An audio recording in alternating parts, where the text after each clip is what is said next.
welcome, welcome. So I'm a notable combo player in my local area. I frequently get text messages, Discord messages asking me about different decks, different combo decks, how they operate, and around middle of July, I started getting a ton of messages about this deck.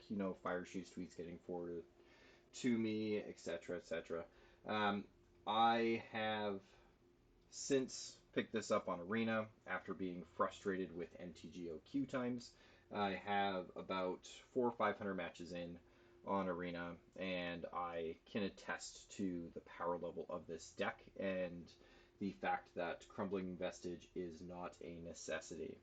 I am currently on a quest to finish the month in the top 250 on the ladder. I am optimistic about being able to get into the Arena Championship playing only this deck. I do not have a standard deck on Arena, so we'll have to see how that goes and see what we do after that. But let's get into it. So this is the Lumra Scapeshift combo, the newest and most interesting Pioneer deck to come out in probably ever. This is very much my style of deck. It is a straight combo deck that presents instant speed combo kills very early into the game. It is consistent, it is powerful.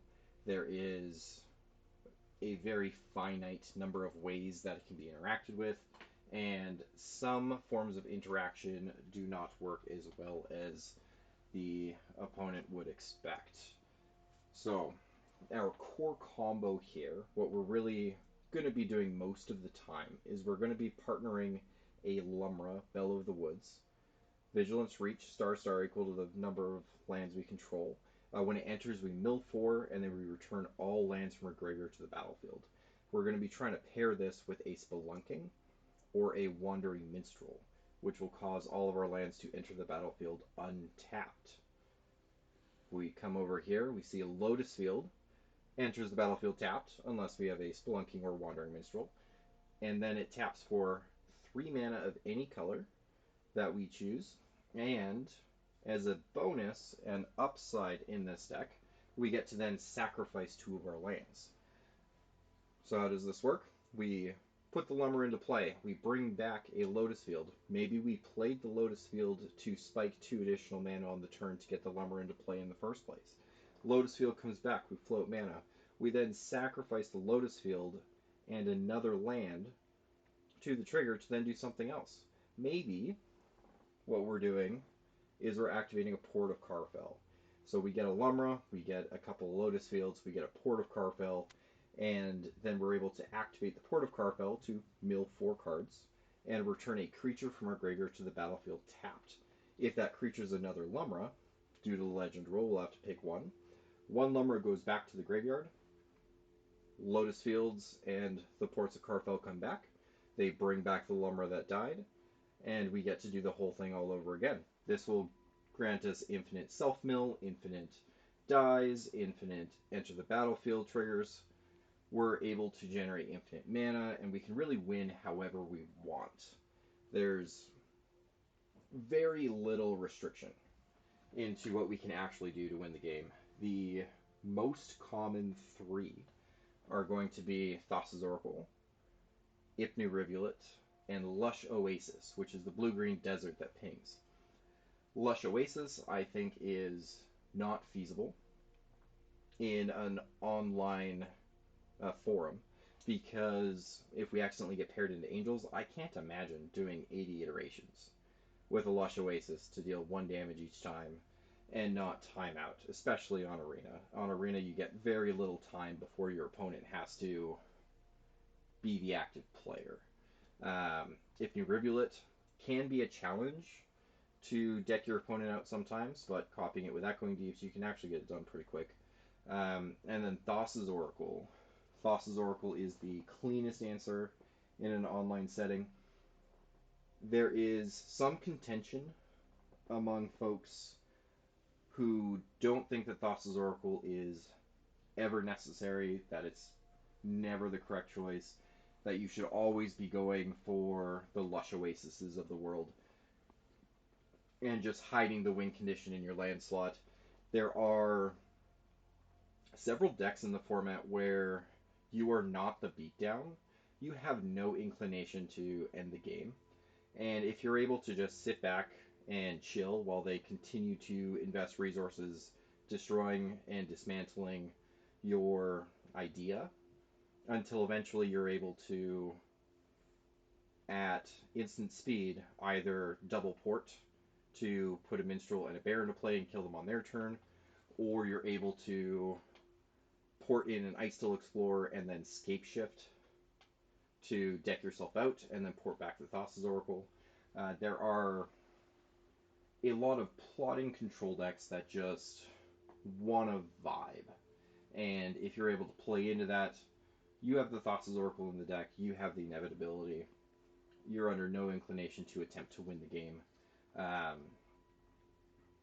The Thassa's Oracle does have upside that the other win conditions do not, but it obviously shines in an online chess clock setting.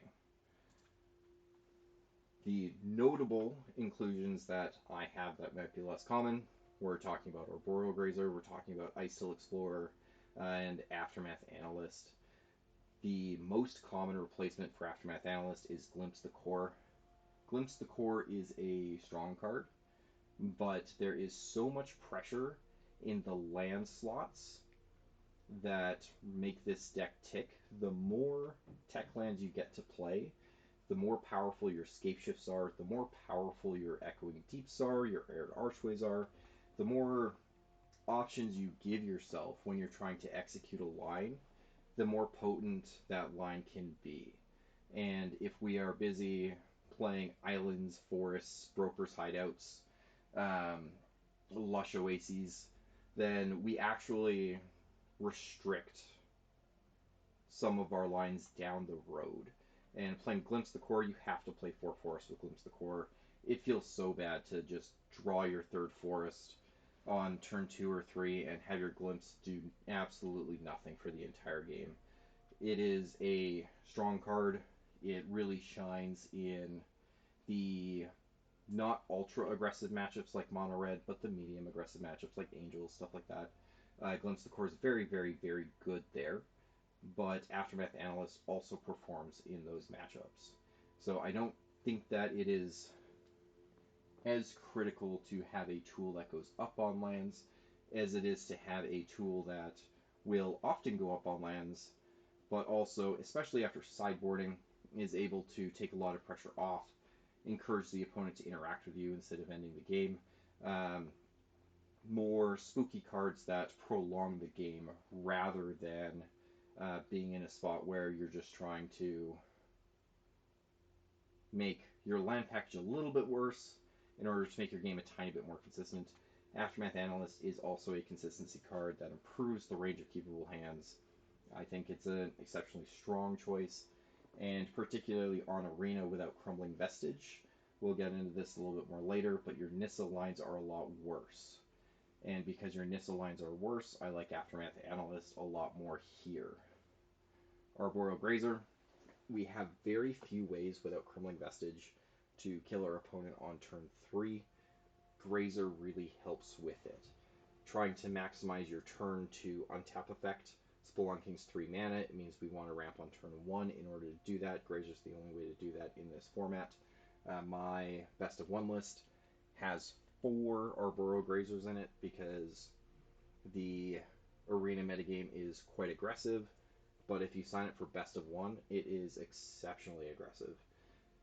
If that's how you like to play arena, I think this deck is a better best of 3 deck, but it can be quite good for the best of 1 queues. You can make Mythic in best of 1, you can win the Pioneer events quite easily with this deck. I think that Grazer is really where you want to be over something like a Glimpse the Core. The most common way that people fill up the deck is by taking a couple cards out of the sideboard and maxing out on stock-ups.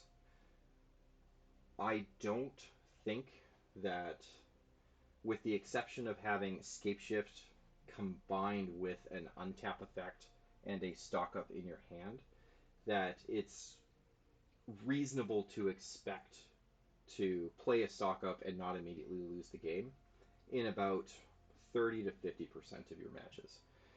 It is so difficult to spend your entire turn 3, especially if you're on the draw, playing your stock up and then crossing your fingers. There is so many different ways in so many different colors for decks to have an ultra consistent turn 4 attack you to death with creatures. And that is the core of what this format is turn 4 or 5, I'm going to attack you to death with creatures, and you're either going to be able to put stuff in the way, or you're going to lose. And a 3-mana stock up is very, very, very challenging to get off. This deck isn't really equipped to keep itself alive like a blue-white, for instance, until turn 5 or 6, where you can play stock up and then play another thing. Lotus Fields help a lot with that, but if you're not if you don't have all of the tools right out the gate, then you are rolling the dice on the stock up. The most challenging decks for us are the discard matchups, which is why I do agree that stock up is excellent in the deck and it does deserve a spot. However, I don't think that in Arena it really gets all 4 spots. Looking at my spreadsheet, 44% playing what was at that time the stock 4x stock up, 4x glimpse the core list, transitioning down on stock ups, leaning into Arboreal Grazer, leaning into Aftermath Analyst, and with the printing of Icetill Explorer, we've raised that win rate up to 78-80%, depending on the list, over almost 200 matches now. So I do think that tuning down stock up a little bit, largely due to the metagame considerations, is a key element to this deck's success.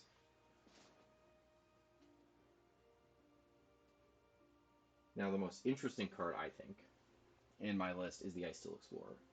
It's the card I get the most comments about, but it's the most interesting to me. Icetill Explorer does everything that you want. It mills you. It lets you play 2 lands per turn. It lets you play lands out of your graveyard. It's a creature that blocks. I'm really treating this as stock of number 3. That's the slot that it took, and it is the slot that I am happy with it holding. I don't think that you get to play 4 copies, but 1 copy is certainly very powerful. In conjunction with an untap effect, you're able to very reliably either play out 2 Lotus Fields and ramp up into your Lumra immediately, or your Aftermath Analyst immediately, while milling yourself into more gas. Or, I have a couple games that I've recorded where I have an Icetill Explorer, and I make a copy with Litjar Merlik, replay the Litjar Merlik. Every copy I make gives me an additional land drop. Every copy I make adds an extra card to the mill for every land that I play, and it only takes 1 or 2 turns before you're milling a dramatic amount of cards to hit your bear, to hit your Thassa's Oracle, to be able to activate multiple ports in a turn. It does not take a lot with Icetill Explorer to be able to win the game. We're spending a lot of mana on it. We need the cards we spend a lot of mana on to win the game, and Icetill Explorer will do that for us. Now, our Nissa. So Nissa with the Crumbling Vestige is the biggest reason not to play Aftermath Analyst, in my opinion. So Nissa, as the 9th untapper, is the best way to think about it. So if you have 2 Nissas, Nissa can flip into Nissa. Multiple Nissas aren't very good. She's legendary. Nissa can flip into either an Aftermath Analyst or a Lumra, but you need to put 2 lands in play in 1 turn in order to do that. I'm not playing a Broker's Hideout. The deck isn't exceptionally good at doing that. There's a lot of spots where the Nissa's just kind of hanging out. Nissa is much more powerful in a setting like MTGO, where your 4-land Scapeshift kills them. So the Nissa loops are quite interesting, and the best loop on MTGO, if you are not playing Aftermath Analyst, you're going to do a 4-land Scapeshift. So you play your Nissa on turn 3. On turn 4, you play an untapped land, making a mana from Nissa, tapping all of your lands, sacrificing them to the Scapeshift, floating 1. You get a Crumbling Vestige, you get an Arid Archway, you get an Otawara, and you get a Lotus Field. So the Arid Archway is going to put the Otawara back into your hand. The Lotus Field is going to sacrifice itself and the Arid Archway or the Crumbling Vestige. The first one actually doesn't matter. And then Nissa is going to make you 4 mana from 4 lands entering, and the Crumbling Vestige is going to make you another mana. So that, with the one we floated out the gate, makes 6. Nissa will always flip into a bear, as it is an elemental. And then we have 6 mana to cast a 1/1 bear. That bear is going to enter, it's going to mill 4. We will have 6 lands going from the graveyard to the battlefield. Sacrificing the Crumbling Vestige on the initial one buys us a 7th mana, and then if the bear hits any single land, or if we had any land in the graveyard for any other reason, or if we had a Crumbling Vestige that we had played on an earlier turn, then we're going to get 8 mana out of the deal. Nissa is going to make us 8. Otawara is reduced per legendary creature we have, so it costs 2 mana to bounce the bear, and then we replay the bear. We're able to then, hopefully, continue that cycle as the bear mills over Lotus Fields and Echoing Deeps to copy the Lotus Fields, generating us more and more mana with each iteration until we get to the point where our deck is empty and we're able to Takenuma back the Takenuma back the Thassa's Oracle, rather. This loop will kill them with a Lush Oasis, but not an Ipni Rivulet. The Thassa's Oracle does the trick here.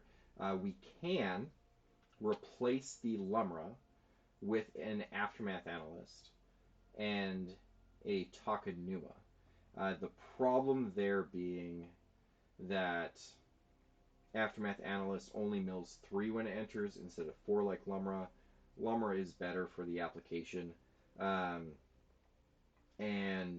you need to pick whether you're getting a Takenuma or an Otawara off the Scapeshift before you see what Nissa is going to flip into, which is why it's a much more powerful line on MTGO, and Crumbling Vestige allowing it with fewer lands really is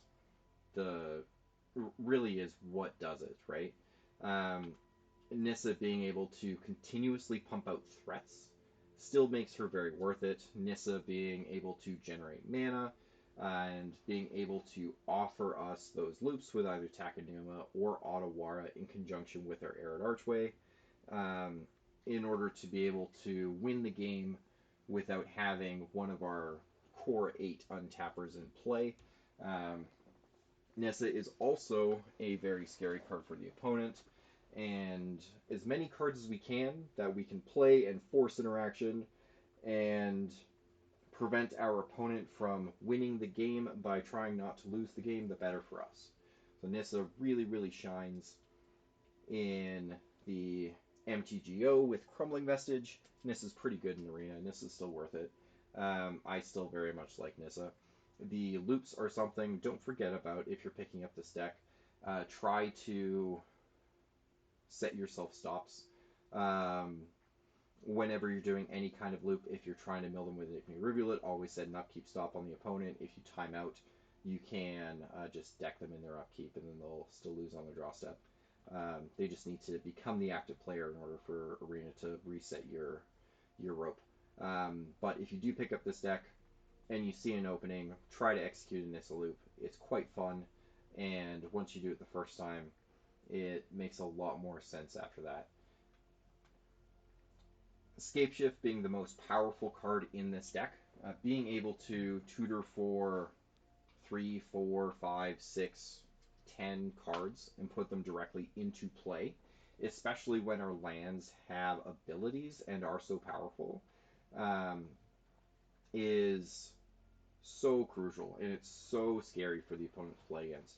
We can have 5 lands in play, we can draw step Scapeshift, we can play the Scapeshift, getting 3 Lotus Fields, a Port of Carfel, and an Ipni Rivulet, And then, depending on how many cards we have left in our library, it won't be more than 43. We're at a 58% shot at milling over exactly a Lumra, and then we win the game on 6 lands.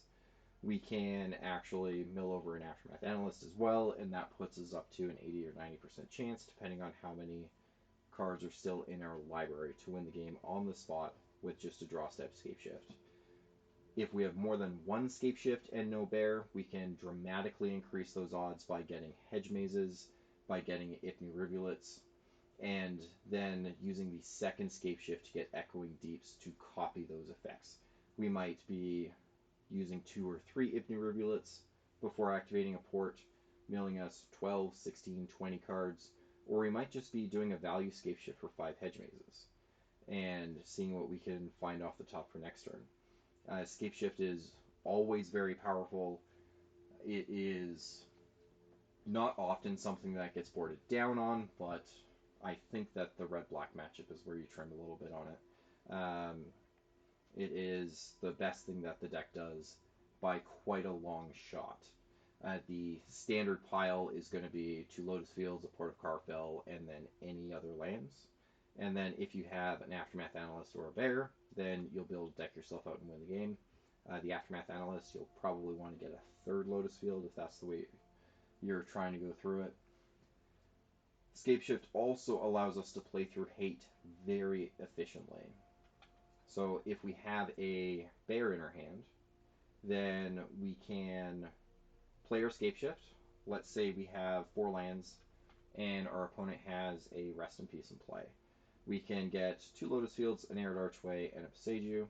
We can float mana, return the Boseiju, and then in response to the Lotus Field sacrifice triggers, we can Boseiju the Rest in Peace, sacrifice our lands, play the bear, get them all back, and be able to attempt to win the game on the spot. If our opponent has something like a Mayhem Devil, we can get an Otawara, we can return it to their hand.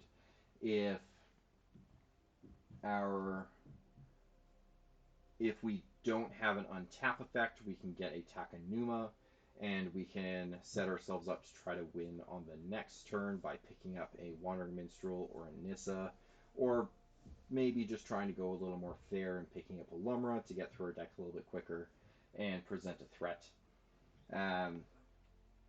The big learning curve with decks like this, primarily thinking about Amulet Titan 5 years ago, 10 years ago, the learning curve really comes in learning how to sequence the lands.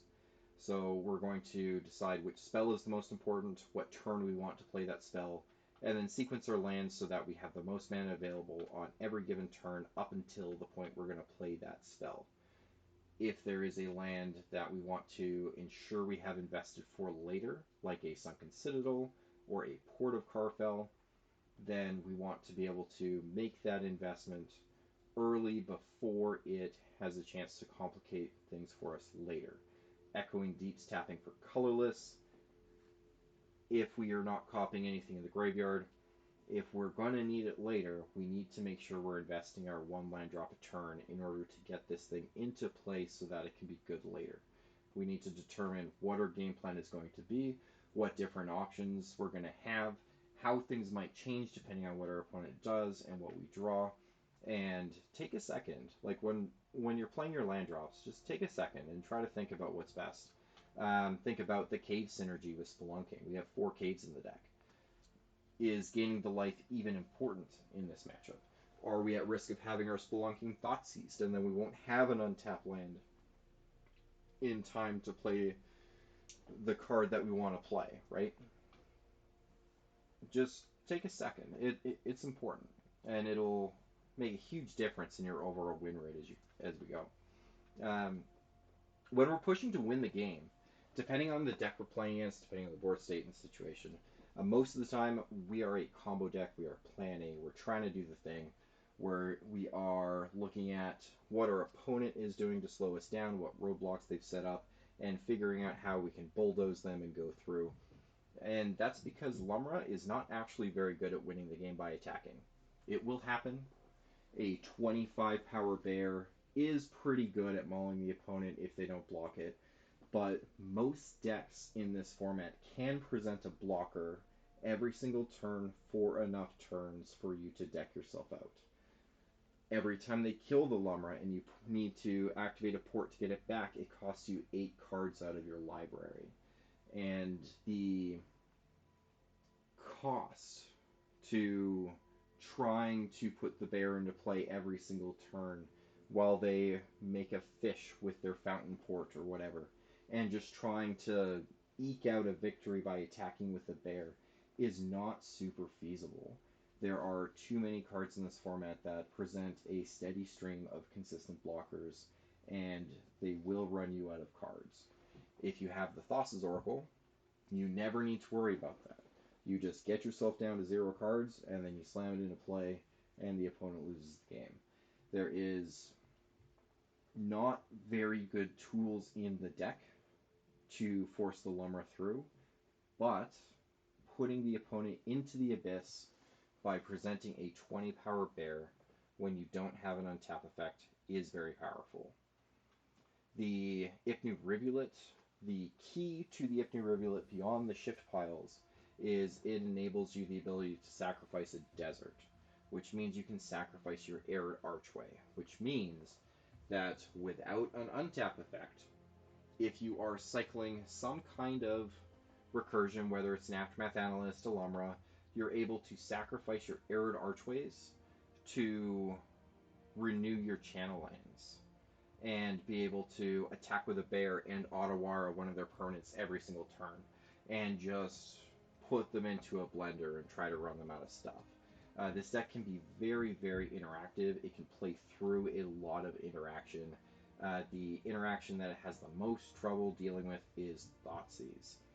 The deck being 32 lands puts so much air into it that while you have a suite of haymakers and you have a higher density of haymakers that will win the game on their own than a lot of other decks, the amount of air and the likelihood of you just drawing 2 lands in a row and dying to a demon or to a couple Blade of the Onis is pretty high. So the Thoughtseize matchups can be quite challenging. Using all of the tools and understanding when you're sacrificing it, being reveal it to itself. Maybe you want to start echoing deepsing it, or when you want to just cycle the Arid Archway, or if you want to develop the Ipnu Rivulet so that the Arid Archway will surveil. There's a lot of tiny synergies in this deck that really go together to create something objectively powerful. And I think that this is not a fad, it's not a flash in the pan. This is something that is going to be real, and if Pioneer ever gets a competitive circuit again, this will be one of the decks to beat. The metagame is starting to adjust to it more and more often. I have opponents conceding when I'm presenting a deterministic loop, rather than them waiting to see kind of what's going to happen and how it's going to go. I am much more often playing against opponents with multiple copies of Soul Guide Lanterns, Tormod's Crypts, those kind of things in their deck, and having a huge redundancy on their graveyard hate, and just in order to not lose to this particular boogeyman. Those cards do also pull double duty against something like Yeager combo, like VV Cauldron. There is a lot of double duty that those cards will do against this deck and others, but it is certainly becoming much better known, and players are starting to figure out the play patterns to play against it. Most of the arena metagame is very aggressive. Mono red is very prominent in Pioneer generally. There is a large metagame difference between best of 1 and best of 3. Best of 1 is going to be much more aggressive. It'll be more people popping on to play a couple quick games. And best of 3 will be more people invested in sitting down for 30 or 40 minutes to play a full match. The deck will mulligan less without hand smoothing. Just want to throw that out there if you're considering whether or not hand smoothing is good for this deck. Hand smoothing is controversial. It is not very beneficial for a deck that is more than half lands, especially considering the number of lands is less important than the particular lands that you have. Especially being on the draw, you're gonna find lands. Don't really worry about it. Keep your spells most of the time, but you have so many lands in the deck that the hand smoothing causing you to more often than not have 4 lands in your opening hand is not ideal. And with so many colorless and mono blue lands in the deck, 4 lands is not necessarily going to cast a single spell in your hand. So let's get over to the sideboard here. So against the red decks, we are throwing out banana peels to try to slow them down. Into the Floodmaw, Ether Gust, great banana peels. Especially in conjunction with cards like Aftermath Analyst. Sounds kind of weird, but being able to take cards out of the opponent's hand by forcing them to expend a Monstrous Rage only to have their creature bounced will deny the damage on that turn, likely the damage on the next turn, and it's pulling a card out of their hand while you still have something that can block or convert into value later. Focusing on the maximum impact of each sideboard card is important when playing this deck. There is very little opportunity for this deck to improve after sideboard. We're the linear deck. We're the deck that the opponent is going to have haymakers for. We're not going to be improving as much as often as the opponent is after sideboard. We're going to be trimming down on our consistency in order to give us more tools to stay alive. We're not going to be the deck that improves after sideboarding. So taking some time to give us more options to be able to stay alive is what we want to be doing. If you don't know how to sideboard with this deck, just don't do it. Just bring in an Otawara, switch it for an Echoing Deeps, maybe bring it into the Floodmaw, cut the Grazers if the matchup's slow, and call it good. You can get yourself into trouble over sideboarding with this deck. Negate, there are combo decks in the format, there are control decks in the format. I started bringing Negate in against mono black and mono red, and I've liked it. Liliana is so punishing, and Go Blank is quite bad for you. Having access to a counter spell is something you can kind of chill behind and vibe. Most of the time, you're waiting to have a good draw step anyway. Negate's pretty useful there. Heritage Reclamation, the floor on Heritage Reclamation being 2 mana instant speed draw card is exactly where you want to be here.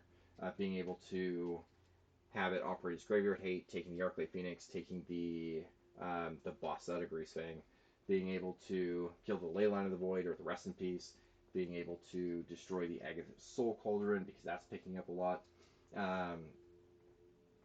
But if your opponent doesn't have anything, or if you draw 3 copies by accident, being able to 2 mana draw a card is perfect.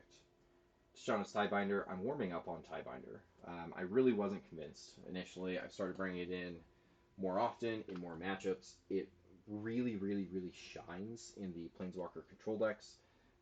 Being able to turn off a Teferi that they just tapped out for, intending on untapping 2 lands and holding up no more lives on your turn. It's game over. Being able to stifle a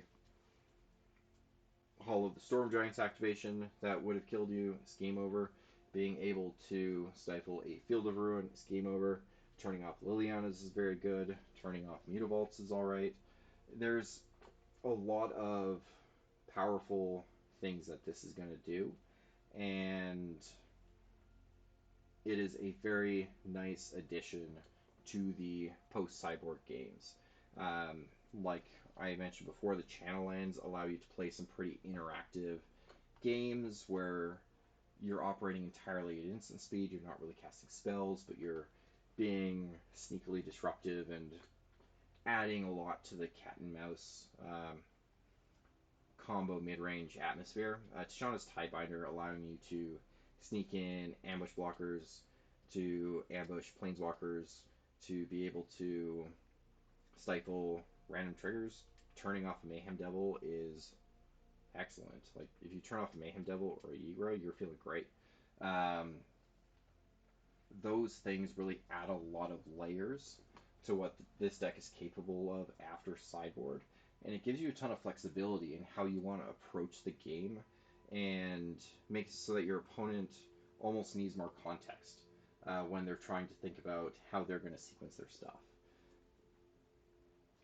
Tireless Tracker, I think, is very, very powerful in Pioneer. In this deck, it draws a ton of cards. It attacks for a lot of damage. You don't need more than one, I don't think. Drawing a bunch of them usually is not very good, but being able to draw the one, bring it back with a Port of Carfell, make copies of it with a Mirror Lake is very, very powerful. And being able to just engineer yourself out of a loss. Cards like Tireless Tracker, Icetill Explorer are really, really good at engineering a win from a losing board state. And the Otawara, as mentioned, really nice card to just sub out something, Basic Forest, Boseiju, Arid Archway, Echoing Deeps, Arboreal Grazer, whatever. Just throw it in the deck after sideboarding if you're not sure what's going on, or if you want some more options as the game goes later, or if you're expecting cards like Rest in Peace that you're going to want to naturally find an answer for, so that you're not as gated on your Scapeshift choices when you're looking to make those decisions. But this has been the Deck Tech. I hope you come back for some matches.